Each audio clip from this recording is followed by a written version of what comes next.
बाबा साहब भीमराव अम्बेडकर के बाद मान्यवर कांसीराम के बाद जिस तरह से जीतन राम मांझी एक दलितों की बड़ी आवाज़ बने हैं देश में, मुझे लगता है कि लोगों का समर्थन उनके प्रति है, जिसका एक छोटा सा प्रदर्शन आज यहाँ था।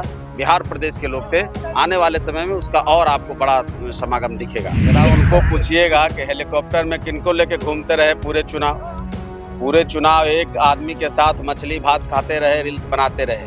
अब फिर जब उनके पिताजी की हत्या हो गई तब भी उनके यहाँ नहीं गए। अब ऐसे लोग अगर हमको आईना दिखा रहे हैं, हमको कुछ कहानी कह रहे हैं, तो उनकी बातों का जनता कितना संज्ञान लेगी। हमारे साथ बात करने के लिए हैं हम पार्टी के राष्ट्रीय प्रवक्ता श्याम सुंदर शरण। देख रहे थे दोहे पर दोहा बोले जा रहे थे, क्या लग रहा है अब इस समागम के बाद दलित एकजुट हो पाएंगे? देखिए, एक तो प्रदर्शन आपने देखा होगा, कल रात से जिस तरह का जुटान हुआ और आज गांधी मैदान में लोगों की अपेक्षा से ज़्यादा लोग जुटे भी, उल्लास में भी थे, उत्साह में भी थे और जीतन राम मांझी जी के नाम पर लोग बिल्कुल उमड़ रहे थे। तो उन लोगों का उत्साह, पार्टी के कार्यकर्ताओं की मेहनत, हमारे नेता के आह्वान और सबके बाद आप लोगों के सहयोग से एक बड़ा सफल आयोजन हम लोगों ने किया और जिसका मुझे लगता है कि पूरे बिहार, पूरे देश, पूरे प्रदेश में इसका मैसेज जाएगा।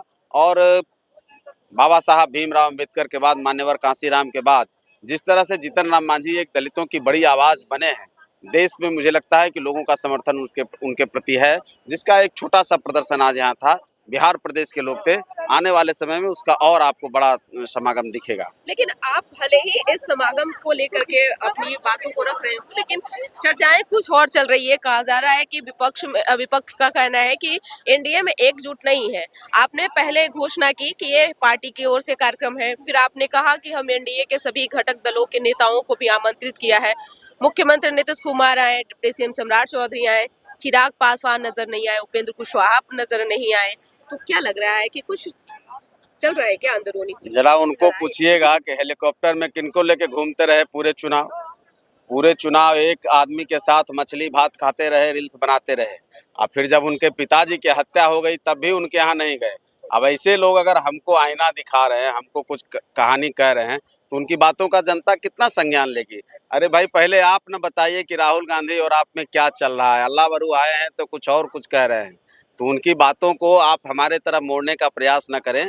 शॉर्ट नोटिस में मुख्यमंत्री भी आए, सम्राट चौधरी भी आए, आज उपेंद्र कुशवाहा जी का कहीं एक बड़ा कार्यक्रम, पूर्व नियोजित कार्यक्रम था, चिराग पासवान जी का कहीं और कार्यक्रम था।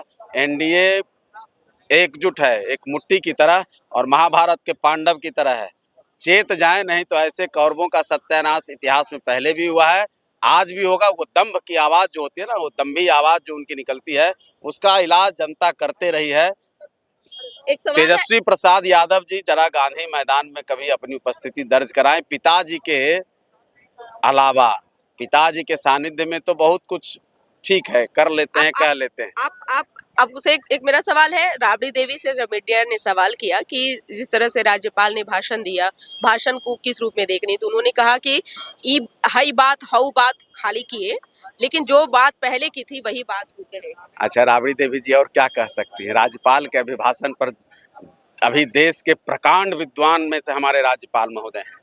देश के अगर चुनिंदा 5-10 प्रकांड विद्वानों की अगर गिनती होगी तो उसमें माननीय राज्यपाल आरिफ मोहम्मद खान साहब हैं। अब उस पर अगर प्रतिक्रिया, भाई ठीक है, हमारी मुख्यमंत्री नहीं है, हम उनका सम्मान करते हैं, लेकिन वो उनके अभिभाषण पर प्रतिक्रिया देंगी तो वो तो वही बोलेंगी आए बाएं टाएं शाएं। उनको क्या पता चलेगा कि क्या बोलना है, क्या जवाब देना है, क्या उन्होंने बोला, वो भी नहीं समझ पाएंगी।